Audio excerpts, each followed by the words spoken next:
So after you do your shimmy together, you're going to do a 5-point cramp roll with your right foot.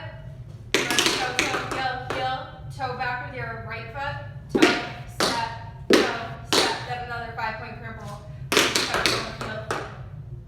So it's 5-point cramp roll, toe, step, 5-point cramp roll. Try that again. 5-point cramp roll, toe, step, 5-point cramp roll. Then you're going to do 4 ponies. Right foot, left foot, right foot, left foot. 3 buffaloes to the right. Then you're going to do a double step in the middle.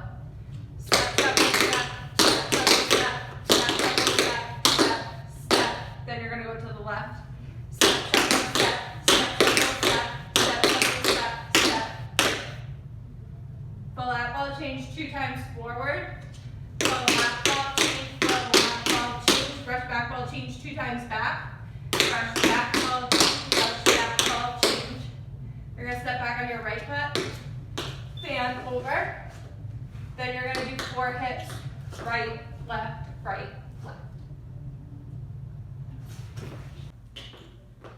Okay, so we're going to do it again, just a little bit more connected. This time when we do the buffaloes, your first set of 3 flips you over to face the back, and then the rest of it's done to the back. So we're going to start with the 5-point cramp roll. Brush, toe, heel, heel, toe, step, right, toe, heel, heel. 4 ponies. 1, 2, 3, 4. Then your buffaloes. 3 to the right. 1, 2, 3. Step, turn. Then you're going to do 3 to the left. 1, 2, 3. Step, touch. Full lap ball change to the back. Full lap ball change, full lap ball change. Brush back ball change backwards. Step back on your right foot. Fan. Then you hip to the right, left, left.